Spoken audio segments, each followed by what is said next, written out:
Kisah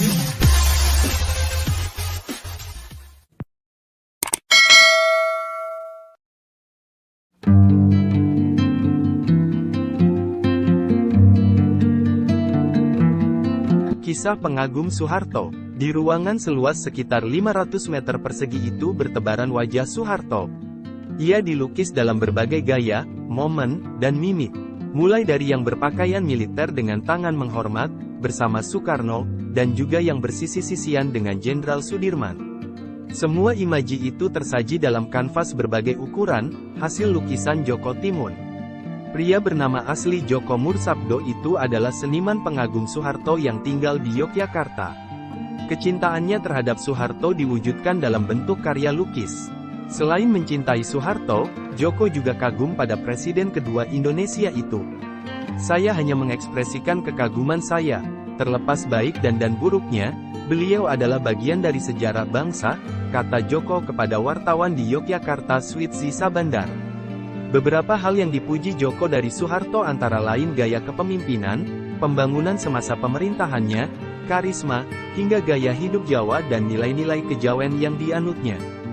Di luar hal-hal itu, Djoko sejatinya punya pengalaman tak terlupakan yang membuat pria 58 tahun itu semakin membanggakan Soeharto. Peristiwa itu terjadi pada pertengahan 1990 silam.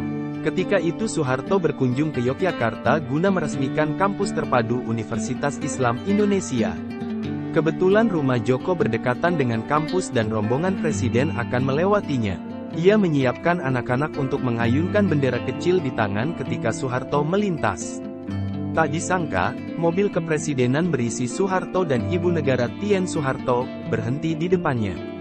Dengan jendela terbuka, Soeharto dan Ibu Tien melambaikan tangan ke arah Djoko dan anak-anak. Ia membalas dengan membungkukkan badan ke arah mereka. Air mata haru menetes di pipinya. "Saya tak menyangka, takjub," ujar Djoko.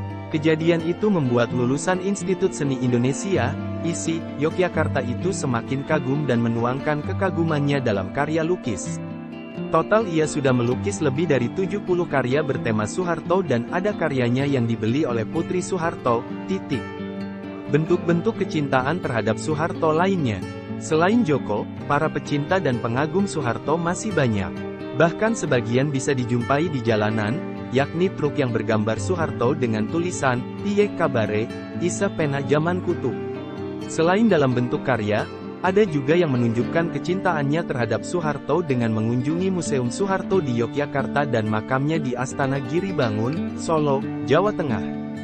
Pengunjung kedua situs yang merupakan bentuk penghormatan terhadap Soeharto itu, ramai dikunjungi orang. Rata-rata pengunjung museum tiap hari 500 orang, sementara makamnya 300 orang.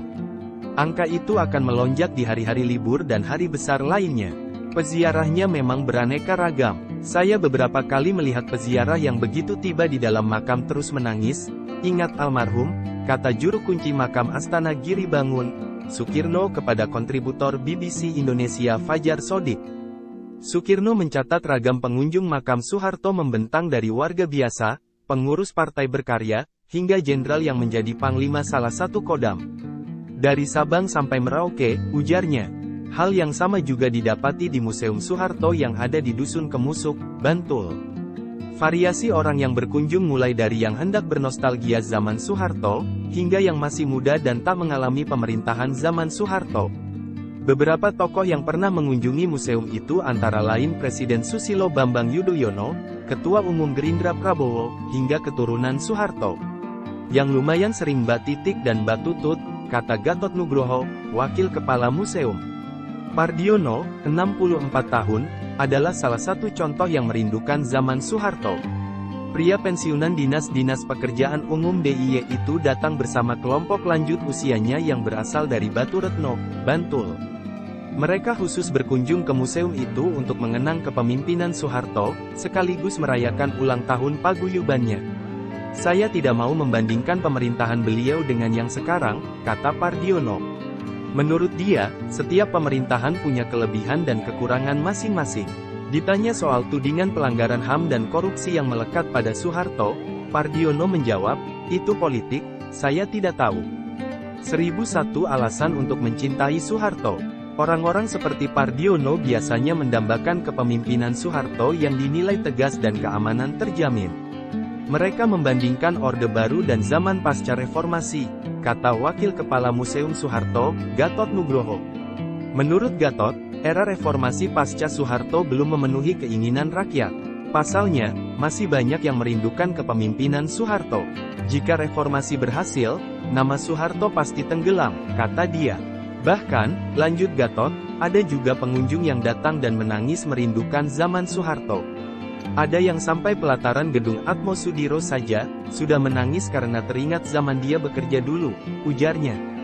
Ketegasan Soeharto dalam memimpin, pemenuhan kebutuhan ekonomi, hingga jaminan keamanan menjadi hal-hal yang didambakan penggemarnya.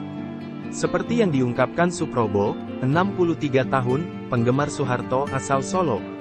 Menurut Suprobo, ketegasan ala Soeharto bermanfaat menghadapi ancaman kestabilan politik. Dulu keamanan terjamin, dulu tidak ada yang namanya peristiwa bom, kata Suprobo yang sehari-harinya bekerja sebagai pedagang pakaian di Coyudan, Solo itu.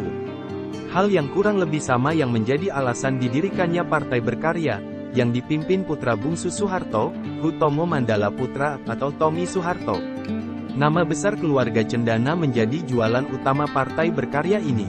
Di era Soeharto, punya sejarah bagus untuk swasembada pangan dan keamanan terjamin.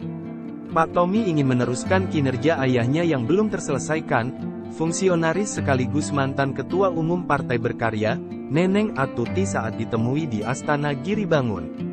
Salah satu program partai ini adalah trilogi pembangunan yang terdiri dari stabilitas nasional dinamis, pertumbuhan ekonomi tinggi, dan pemerataan pembangunan.